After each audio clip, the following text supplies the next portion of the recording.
नमस्कार, आप देख रहे हैं आज तक। आपके साथ मैं हूं सईद अंसारी। बेहद गंभीर खबर, गुजरात के मोरबी में मौतों का आंकड़ा लगातार बढ़ता जा रहा है। अब तक 134 मौतों की पुष्टि हो चुकी है। अब प्रश्न ये है कि ये हादसा था या लापरवाही थी, या इसके लिए जिम्मेदार कौन है। उससे पहले हम एक तस्वीर दिखाएं। ड्रोन से एक तस्वीर गुजरात के उस मोरबी पुल के सामने आई है। ये वो तस्वीर है जो तस्वीर दिखाती है कि भीड़ कितनी ज़्यादा बढ़ गई थी। और ये ड्रोन से ली गई तस्वीरें हम आपको दिखा रहे हैं। ब्रिज इसी नदी पर बना हुआ था। अब ये एक्सक्लूसिव ड्रोन की तस्वीरें काफ़ी ऊंचाई से ली गई ये तस्वीरें हैं। और हादसे के बाद देखिए यहाँ पर 134 मौतों की अभी तक पुष्टि हुई है, लेकिन नीचे एसडीआरएफ, एनडीआरएफ, स्थानीय पुलिस प्रशासन, सब लोग जो हैं वो बचाव में जुटे हुए थे। ये तस्वीर जब आई थी तो ये देखिए हादसे के बाद की ये एक्सक्लूसिव तस्वीरें आज तक पर हम आपको दिखा रहे हैं। ये तस्वीरें ड्रोन से ली गई हैं, काफ़ी ऊंचाई से ली गई। इसी नदी पर मोरबी में वो पुल बना हुआ था, और जिस पुल के टूटने से, जिसमें कहा जा रहा है कि ज़रूरत से ज़्यादा भीड़ वहाँ इस पुल पर इकट्ठी हो गई थी। और उसके बाद कुछ वहाँ पर ऐसे युवकों की तस्वीरें भी सामने आईं जो उस पुल को नुकसान पहुंचाने की कोशिश भी कर रहे थे। शराब के नशे में धुत ये लोग थे। तो ऐसा हादसा जिसने सभी को हिलाकर रख दिया, एक ऐसा हादसा जिसने भी सुना उसकी रूह कांप गई, दिल दहल गया। अभी तक 134 मौतों की पुष्टि हो गई है, लेकिन ये आंकड़ा जो है वो लगातार बढ़ता जा रहा है। अब राजनीति हो रही है, लोग एक दूसरे पर आरोप प्रत्यारोप कर रहे हैं, लेकिन जो कंपनी जिसके पास इस पुल के संचालन का जिम्मा था, उसके 2 लोगों को गिरफ्तार भी किया गया है और ये भी जांच पड़ताल की जा रही है। एसआईटी का गठन कर दिया गया है। अब ये अलग अलग तस्वीरें हैं। ये वो झूलतो पुल है जो गिरा, जिसमें 134 लोगों की मौत हुई है। और इससे कुछ दिन पहले, लगभग 5 दिन पहले, इस पुल की मरम्मत का काम हुआ था। लगभग 2 करोड़ रुपए इस पर खर्च किए गए थे, क्योंकि ये काफी पुराना पुल था। और इसकी क्षमता, मतलब ये कि एक बार में इस पुल पर 100 से ज्यादा लोग नहीं जा सकते थे। ये इतना ही वजन सह पाता और इसकी क्षमता यही थी। लेकिन 500 से ज्यादा लोग एक साथ जिस समय यह हादसा हुआ उस समय पुल पर मौजूद थे। एसआईटी की जांच शुरू हो चुकी है। 5 दिन पहले ही इसकी मरम्मत हुई थी, लेकिन लापरवाही कहाँ हुई है? यह लापरवाही तो हुई है, और ऐसा लगता है कि यह लापरवाही का ही परिणाम है जो इतना बड़ा हादसा हुआ। कैसे, बता रहे हैं हमारे साथी Rajiv. Thank you so much Saeed. देखिए, लापरवाही तो है, लेकिन लापरवाही किस किस की है वो अब हम आपको बताने जा रहे हैं। नंबर 1, तय वक्त से पहले ही इस पुल को क्यों खोल दिया गया? नगर पालिका कह रहे हैं कि हमसे तो परमिशन नहीं ली गई, हमसे तो पूछा तक नहीं गया। नंबर 2, यहां पर बड़ा सवाल यह है कि कंपनी ने पुल की गुणवत्ता की जांच आखिर क्यों नहीं की? ये बड़ा सवाल है कि आपने गुणवत्ता की जांच नहीं की, आपने फिटनेस सर्टिफिकेट नहीं लिया, और उसके बाद आपने पुल लोगों के लिए खोल दिया, और इतनी बड़ी संख्या में लोग उस पुल पर पहुंच गए। बिना इजाजत के ही इस पुल को दोबारा खोला गया, किसी से पूछा नहीं गया। स्वायत्त एक संस्था बनकर खुद ही सारे निर्णय लिए गए। 100 की जगह पर यहां 400 टिकट क्यों बेचे गए? वहां पर क्लियर लिखा हुआ है कि ज्यादा संख्या में वहां पर नहीं जाना है। फिर उसके बाद टिकट क्यों दिए आपने? ये बड़ा प्रश्न है। भीड़ को काबू में करने के लिए वहां पर कोई इंतजाम नहीं थे, यानी कि जिसको टिकट मिल गया वो सीधा पुल तक पहुंच रहा था, इजी एक्सेस था। ये बड़े सवाल खड़े हो रहे हैं। इसी पर एक रिपोर्ट तैयार की गई है, आपको दिखाते हैं।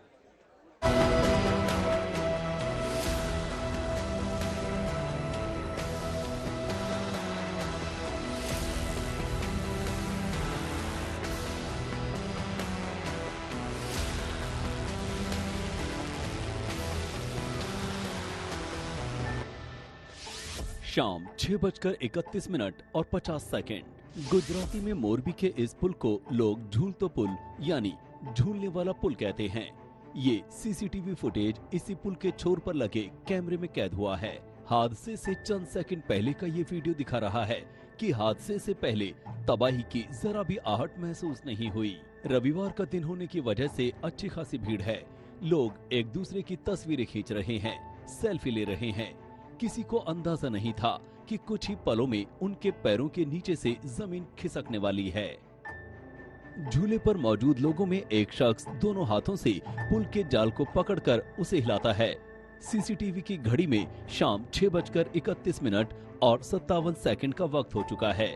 महज 3 सेकंड बाद झूलता पुल 100 से ज्यादा लोगों को मौत के मुंह में धकेलने वाला है। पुल जोर जोर से झूलने लगता है और फिर जैसे ही 6:32 का वक्त हुआ, केबल पुल अचानक टूटा और उस पर खड़े लोगों के पैरों के नीचे से जमीन खिसक गई। किसी को संभलने का मौका तक नहीं मिला। पैरों के नीचे से प्लेटफॉर्म खिसका और रस्सियां हवा में ही झूलने लगी।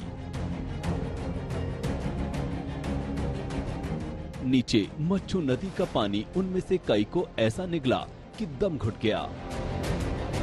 बताया जा रहा है कि जिस वक्त हादसा हुआ उस वक्त पुल पर 400 से 500 लोग सवार थे, जबकि इसकी क्षमता महज 100 लोगों की थी।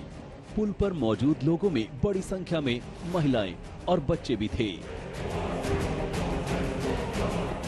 बताया जा रहा है कि 400 लोग हादसे के बाद नदी में गिर गए। उनमें से कुछ पुल के टूटे हिस्से और जाल की मदद से जान बचाते दिखे, लेकिन जो नदी में गिरे उनमें से कई पुल के टूटे हिस्से की वजह से कीचड़ भरे पानी के अंदर समा गए। पुल के गिरते ही चीख पुकार मच गई। रेस्क्यू टीमें काम में जुट गई, लेकिन प्रशासन का रवैया इस मामले से पल्ला झाड़ने वाला रहा है। उसका कहना है कि झूलता पुल 6 महीने से बंद था और 5 दिन पहले एनओसी के बिना ही उसे खोल दिया। ऐसे हैं जिनका जवाब हम यहाँ आंख बंद करके अंदाजा लगा सकते हैं। घर में छज्जा लगाने के लिए एनओसी चाहिए होती है। इतना बड़ा ब्रिज अगर आप ऑपरेट कर रहे हैं, खोल रहे हैं दोबारा से निर्माण के बाद, बिना फायर डिपार्टमेंट के ऑडिट, बिना सेफ्टी ऑडिट कैसे खुल गया? ये तो प्रशासन सीधे सीधे पल्ला झाड़ रहा है कि ये एनओसी नहीं ली थी। अगर एनओसी नहीं ली तो आपने खोला कैसे? उसे खुलने क्यों दिया? सवाल और भी हैं जिनसे प्रशासन के लिए पल्ला झाड़ना आसान नहीं है। सवाल ये है कि जहां भीड़ इकट्ठा हुई वहां पुलिस क्यों नहीं थी? कानून व्यवस्था का बुनियादी उसूल है कि जहां भीड़ होती है वहां पुलिस मौजूद रहती है। गांव के मेले में भी पुलिस रहती है, तो फिर इस झूले पर क्यों नहीं थी? और कैसे क्षमता से 4 से 5 गुना ज्यादा लोग इस पर सवार हो गए? वहीं अगर प्रशासन ने दोबारा खोलने की इजाजत नहीं दी थी, तो पिछले 5 दिन में उसने कार्रवाई क्यों नहीं की, जब लोग इस पुल पर जुटते रहे?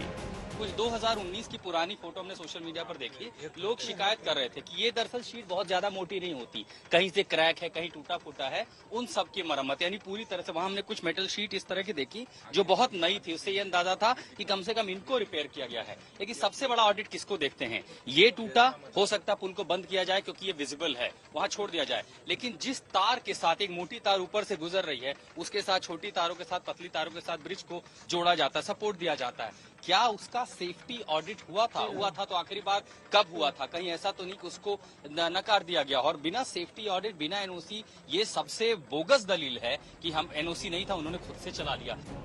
इन सारी बातों का नतीजा यही निकाला जा रहा है कि जांच के नाम पर लीपापोती होगी। छोटी मछलियों को शिकार बना दिया जाएगा और बड़ी मछलियां साफ तौर पर बच जाएंगी। वैसे भी जो एफआईआर दर्ज की गई है उसमें किसी शख्स का नाम नहीं है। रखरखाव करने वाली कंपनी के खिलाफ केस दर्ज किया गया है, लेकिन नगर पालिका और प्रशासन के लोगों पर कार्रवाई क्यों नहीं? खास तौर पर जब इतने लोगों की जान चली गई है। गोपी घांगर के साथ आशुतोष मिश्रा, मोरबी, आज तक।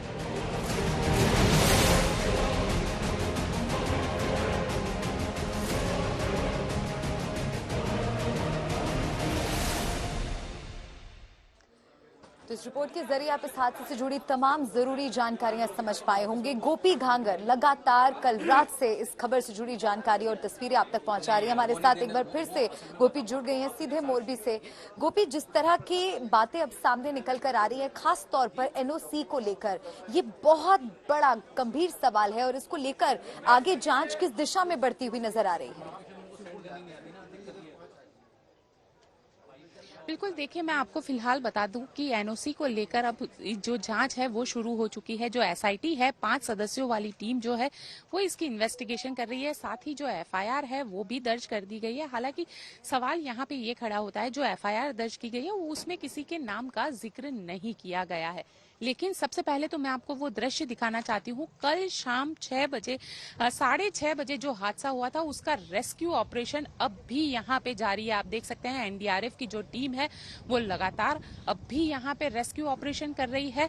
लगातार जो मलबा है वो तो हटाया जा चुका है, लेकिन अब भी कुछ ऐसे इलाके हैं जहाँ पे सर्च करना बाकी है, तो वहाँ पे ये सारा जो सर्च है वो यहाँ पे किया जा रहा है, क्योंकि लगातार ये जो जिन लोगों के परिवारजन मिसिंग है उन लोगों के जरिए ये कहा जा रहा है कि अभी तक उनकी डेड बॉडी मिली है और ना ही उनके बारे में कोई जानकारी मिल पाई है, जिसके चलते जो रेस्क्यू ऑपरेशन है वो अब भी यहाँ पे चलाया जा रहा है। आप देख सकते हैं अलग अलग एजेंसी जो है, एनडीआरएफ की टीम हो या फिर इंडियन आर्मी की टीम हो या इंडियन एयरफोर्स की टीम हो, लोकल यहाँ की जो स्थानीय फायर ब्रिगेड की टीम है या फिर अहमदाबाद फायर ब्रिगेड की टीम है, सभी एजेंसी के जरिए इस वक्त यहाँ पे रेस्क्यू ऑपरेशन जो है वो फिलहाल चलाया जा रहा है। साथ ही जो गोताखोर है, जो डाइवर्स है, उनके जरिए जो पानी के अंदर करीब 15 फीट का वाटर लेवल है जहाँ पे ये ब्रिज टूटा था, तो उसकी भी वहाँ पे भी जांच जो है वो की जा रही है। साथ ही आपको बताते हैं जो कांग्रेस की एक डेलीगेशन है वो डेलीगेशन भी यहाँ पे पहुंचा हुआ था, जिसमें अशोक गहलोत, रघु शर्मा और बाकी कांग्रेस के, गुजरात कांग्रेस के जो लीडर्स हैं वो यहाँ पे मौजूद रहे और उनके साथ भी हमारी बातचीत हुई। हालांकि सवाल यहाँ पे यही खड़ा करते हैं ये लोग कि आखिर एनओसी नहीं होने के बावजूद क्यों इसकी परमिशन दे दी गई। सवाल यही है क्योंकि चीफ फायर ऑफिसर ये कह रहा है कि जो एनओसी सर्टिफिकेट होना चाहिए था वो नहीं लिया गया था, बावजूद उसके जो ब्रिज है उसको शुरू कर दिया गया। लेकिन सवाल ये भी खड़ा होता है, प्रशासन पे भी खड़ा होता है, क्योंकि प्रशासन ने परमिशन कैसे दी? 5 दिन से ये ब्रिज शुरू हो गया था, तो प्रशासन ने अलाउ कैसे किया? क्योंकि एनओसी जो है वो प्रशासन ही, जो पालिका है वही इश्यू करने वाली थी, तो पालिका को क्या पता नहीं था कि ब्रिज ओपन हो गया है, लोग उस पे जाते हैं, क्योंकि बड़ी लापरवाही की बात लोग यहाँ पर सामने आ रही है, कई सवाल खड़े हो रहे हैं। आप बने रहिए हमारे साथ, इस बीच एक और बड़ा अपडेट मिल रहा है, बताएंगे शुभांकर। तो बड़ी जानकारी ये निकल कर आ रही है कि जिस कंपनी के पास इसके रखरखाव की जिम्मेदारी थी, जिस कंपनी के पास मरम्मत करने की जिम्मेदारी थी, उसके कुछ लोगों को फिलहाल हिरासत में ले लिया गया है। ये बड़ी जानकारी निकलकर सामने आई है। हालांकि हम आपको स्पष्ट कर दें कि जो एफआईआर है उसमें किसी का नाम दर्ज नहीं था, अज्ञात लोगों पर एफआईआर दर्ज की गई थी। लेकिन फिलहाल जो बड़ी अपडेट आई है वो यही कि मेंटेनेंस करने वाली कंपनी जो थी, जिसके पास मरम्मत की जिम्मेदारी थी, उसके कुछ लोगों को हिरासत में लिया गया।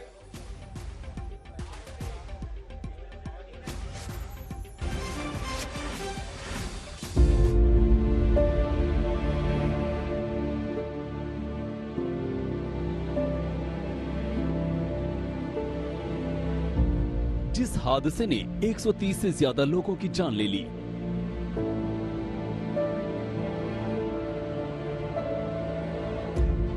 जिस हादसे ने मोरबी की शान को मच्छू नदी की कीचड़ भरे पानी में मिला दिया, जिस हादसे ने ऐतिहासिक विरासत को इतिहास बना दिया,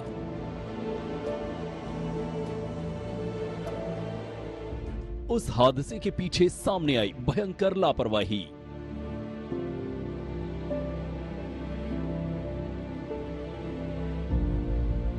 कॉन्ट्रैक्ट की ये कॉपी है मोरबी नगर पालिका और अजंता मैन्युफैक्चरिंग प्राइवेट लिमिटेड की ओरवी कंपनी के बीच हुए करार की।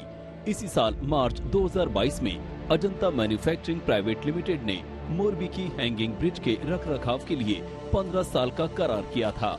इस कॉपी को देखने के बाद साफ साफ ये तथ्य सामने आ रहा है कि कंपनी ने जनता के लिए पुल खोलने में भारी लापरवाही बरती। करार में साफ लिखा गया है कि कंपनी पुल खोलने से पहले कम से कम 8 से 12 महीने तक पुल की मरम्मत करेगी, लेकिन कंपनी ने वक्त से पहले पुल को खोल दिया। यही नहीं, ये बातें भी सामने आ रही हैं कि मोरबी नगर पालिका से एनओसी लिए बगैर पुल को खोल दिया गया। ये जो पुल था, इस पुल को क्या फिटनेस सर्टिफिकेट दिया था आप लोगों ने? हमने आउटसोर्स करके दिया था और अभी जो है ये कंपनी जो है उसको ऑपरेट कर रही है। जी। कौन सी कंपनी ऑपरेट कर रही है? ये अजंता कंपनी जो है, अजंता और ब्रांड। अच्छा, वो ऑपरेट कर रही है। तो आपने फिटनेस सर्टिफिकेट दे दिया था? नहीं दिया है, और उन्होंने रिनोवेशन खत्म किया है या नहीं किया, इंटीमेट किए बगैर ही ये छुट्टियों में उन्होंने शुरू किया और बहुत सारे लोग एक साथ भेजे थे, तो उसकी वजह से ये हादसा हो गया है। ओरेवा कंपनी को इससे पहले भी 2008 से 2018 के लिए कॉन्ट्रैक्ट दिया गया था, लेकिन 2018 में करार खत्म होने के बाद किसी को कॉन्ट्रैक्ट नहीं मिला। मार्च 2022 में एक बार फिर उसी ओरेवा कंपनी को करार दिया गया। इस बार 10 साल की जगह 15 साल का, यानी 2037 तक ओरेवा कंपनी को हैंगिंग ब्रिज के रखरखाव का जिम्मा संभालना था। हमेशा से वो पुल जो है उसके ऊपर हिस्टोरिकली एक बैच में 20 से 25 आदमी ही जाते थे। कल जो हुआ है उसमें वो उनकी लापरवाही की या जो भी था, एक साथ बहुत सारा आदमी जो है उनको भेजा गया था। करीबन 400 या 500 लोग वो एक समय पे वहाँ पे पहुँच गए थे, जिसकी वजह से ये हादसा हुआ है। कंपनी की तरफ से अब तक कोई बयान नहीं आया है। आज तक कंपनी के अहमदाबाद स्थित दफ्तर पहुंचा तो वहां सन्नाटा पसरा था। अहमदाबाद से सटे इस ओरेवा ग्रुप के ऑफिस पर इस वक्त हम मौजूद हैं और यहाँ पर आप देखेंगे कि ये जो ऑफिस है ये बंद है। कहा जा रहा है कि दिवाली के वक्त से, यानी कि 4-5 दिन से ये ऑफिस बंद है। इस ऑफिस में कोई भी नहीं है। इस ऑफिस के अगर हम इस वक्त आप दृश्य दिखा पाए तो पीछे के और देखेंगे आप तो अजंता मैन्युफैक्चरिंग के नाम से भी ये कंपनी जानी जाती है और अजंता ग्रुप के जितने आप कह सकते हैं कि कंपनीज हैं उनके नाम दिख रहे हैं और लास्ट में ओरेवा एनर्जी प्राइवेट लिमिटेड ये चीज दिख रही है। तो ओरेवा ग्रुप के इस वक्त आप कह सकते हैं कि जो ब्रिज का मेंटेनेंस उन्होंने किया है तथाकथित तौर पर, उस ब्रिज के मेंटेनेंस के ऊपर कई तरह के सवाल उठ रहे हैं।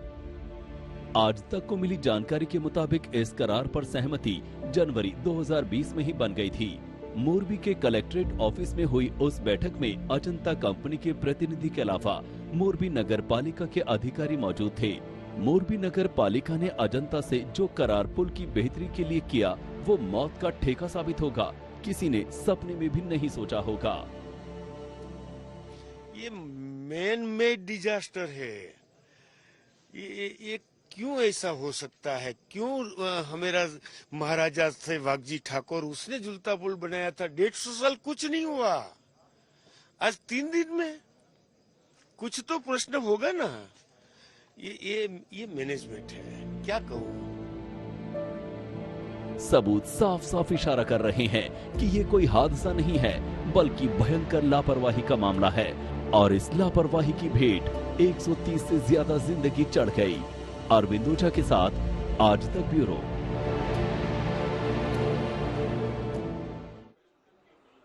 प्रधानमंत्री नरेंद्र मोदी के कल मोरबी जाने का कार्यक्रम में खबर आई है कि वो मोरबी जाएंगे, सरकारी कार्यक्रम में हिस्सा लेंगे, लेकिन बीजेपी के किसी कार्यक्रम में वो हिस्सा नहीं लेंगे और सिर्फ सरकारी कार्यक्रम में ही वो शामिल होंगे। सुबह केवड़िया में उन्होंने शोक संवेदना व्यक्त की है और इससे पहले कि अपने सारे कार्यक्रम रद्द भी कर दिए।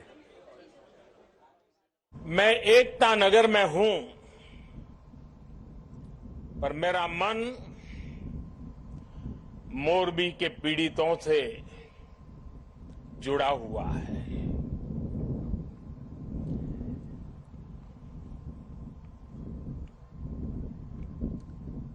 शायद ही जीवन में बहुत कम ऐसी पीड़ा मैंने अनुभव की होगी।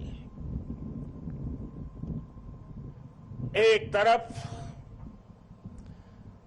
दर्द से भरा पीड़ित दिल है और दूसरी तरफ कर्म और कर्तव्य का पथ है।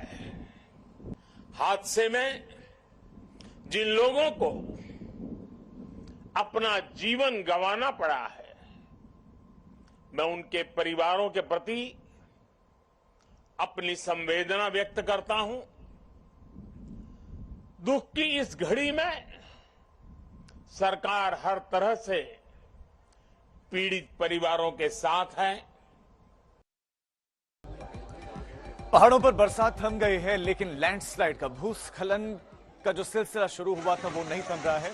सियालकोट की, उत्तराखंड के चमोली की सियालकोट की आप तस्वीरें देख रहे हैं, जहां पर एक कार आप देखते ही भूस्खलन की चपेट में आ गए और उसके बाद मलबे में कहीं गुम सी हो गई। एक दूसरा कार चालक समय रहते वहां से निकल गया, लेकिन ये जो कार है इस भूस्खलन के चपेट में आ गया।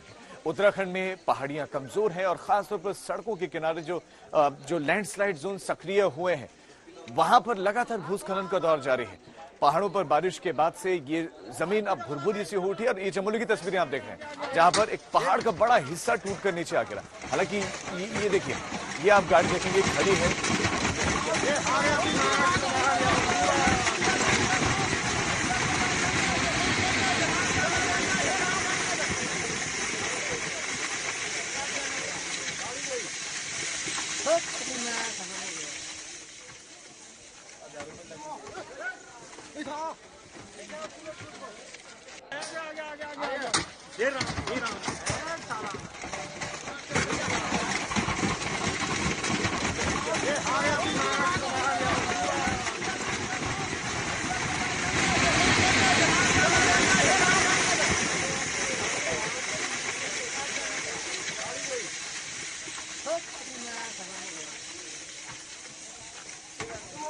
लोगों को हेराम हेराम कहते आप सुन सकते हैं। लोगों को खुद अंदाजा नहीं था। पहाड़ों पर सफर बरसात के बाद भी अभी भी चुनौतियों भरा ही है।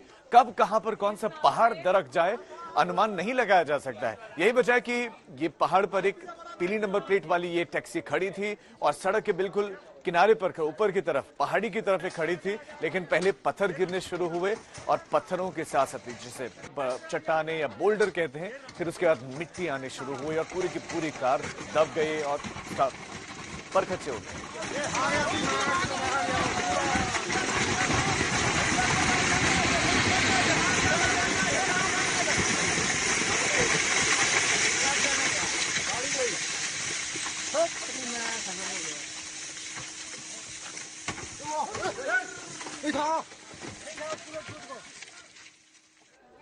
और मोरबी हादसे से जुड़ी एक बड़ी खबर मिल रही है। एक बड़ा दर्दनाक अपडेट सामने आ रहा है। मौत का आंकड़ा बढ़ गया है। बताया जा रहा है कि 134 मृतकों की तादाद पहुंच चुकी है और करीब 45 लोग 18 वर्ष से कम उम्र के थे। तो जरा सोचिए कितनी दर्दनाक खबर है। मरने वालों में 18 साल से कम उम्र के लोग भी मौजूद थे, बच्चे भी मौजूद थे। मोरबी हादसे में ये बेहद दर्दनाक खबर, एक बड़ा अपडेट आपको बता दें। मृतकों की तादाद लगातार बढ़ती चली जा रही है। मोरबी में हुए हादसे पर ये अपडेट आपको दे रहे हैं। खबर के मुताबिक मरने वाले 134 लोगों में से 45 की उम्र 18 साल से कम थी। जरा सोचिए उस वक्त क्या मंजर रहा होगा जब बेबस माँ बाप बच्चों को बचा नहीं पाए। 15 फुट गहरे पानी में गिरे मासूमों के पास इतना भी मौका नहीं था कि वो सर ऊपर करके सांस ले सके। एक हादसे ने कितने ही घरों का आंगन सूना कर दिया। तो मारे गए 134 लोगों में से 45 नाबालिग।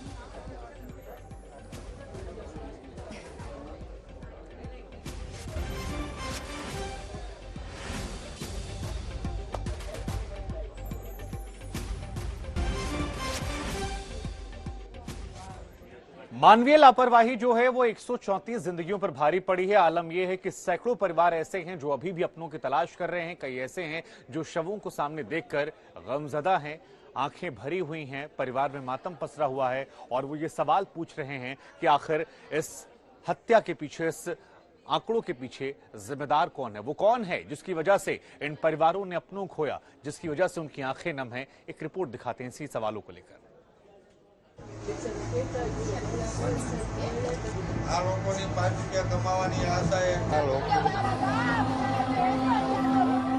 मोरबी की इस गली में सोमवार की सुबह मौत का अंधेरा लेकर आई। रविवार शाम को घर का चिराग दोस्तों के साथ पुल पर घूमने गया था। तब क्या पता था कि अगले दिन वो इस हाल में घर लौटेगा। 19 साल का बेटा आंचल से छिन गया। उनके परिवार के जो सदस्य हैं, उनकी जो माँ है, उनसे भी बात करने की कोशिश करते, क्योंकि उनके लिए तो ये हादसा सहन करना काफी मुश्किल साबित हो रहा होगा। ये बताइए कि आपको कब पता चला?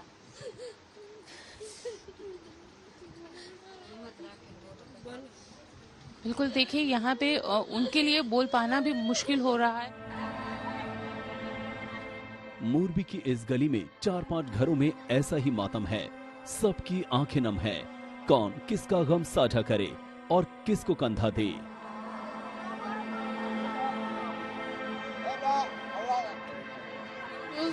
दो लोग जी, 2-3 मिली लाश हमारे बच्चों की। कभी सोचा था इतना दर्दनाक हादसा? हमारे बच्चे का ऐसा वीडियो नहीं चाहिए, लगन का वीडियो चाहिए, शादी का वीडियो, ऐसा वीडियो हमारे बच्चे का हमको नहीं चाहिए।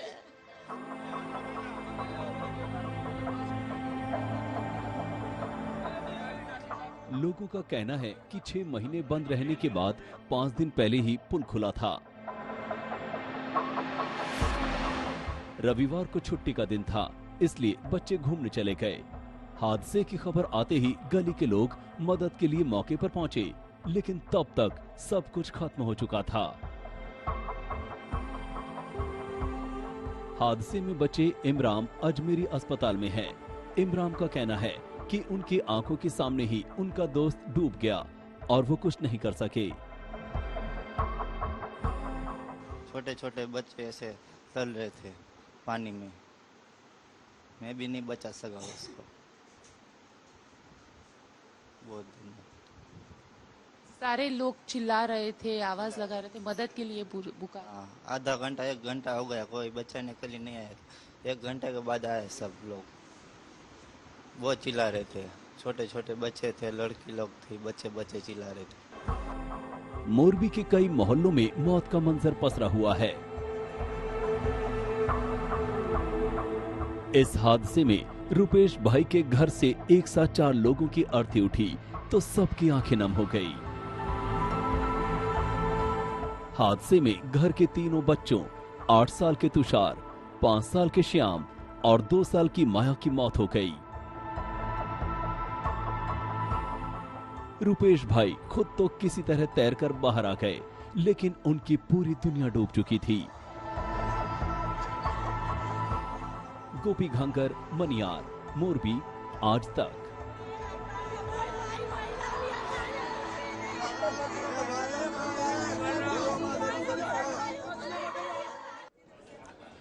एक 134 जिंदगी सईद जी और कई परिवार के एक ही लोग, सैकड़ों परिवार इसमें शामिल हैं जिनके घर में मातम पसरा और सबके जहन में एक सवाल कि ये मानवीय भूल या मानवीय लापरवाही या मानवीय भ्रष्टाचार क्यों उनके परिवार को निकल गया, क्या मिलेगी सजा?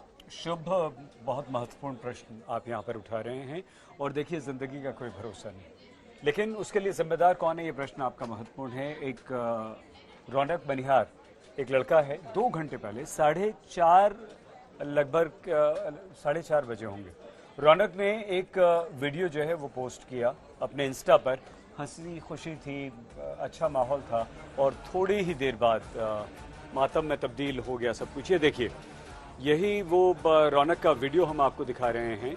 ये वही पुल है जहां रौनक इस पुल को दिखा रहे हैं। खुशहाली है, हंसी खुशी और लोग एंजॉय कर रहे हैं। सब पिकनिक मनाने गए थे, संडे का दिन था और ये देखिए वही जगह है ये जहां पर इस झूलता पुल पर यह हादसा हुआ। और ये देखिए यही वो पुल है, कितनी भीड़ है वहाँ, लोग हैं सब।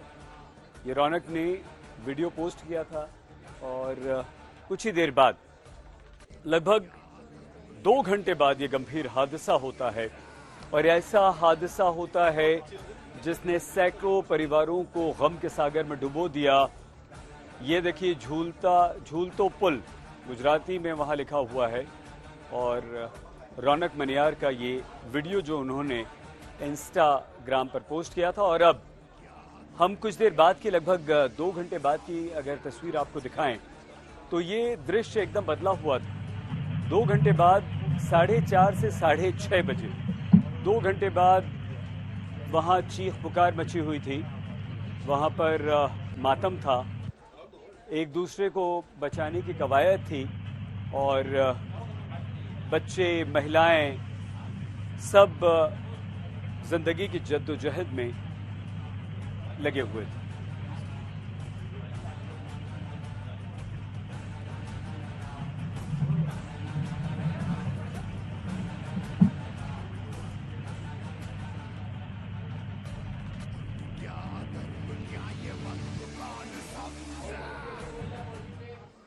राजीव, जिस तरह से इस लड़के ने वीडियो पोस्ट किया, बहुत सारे फरिश्ते भी होते हैं जो लोगों को बचाते हैं।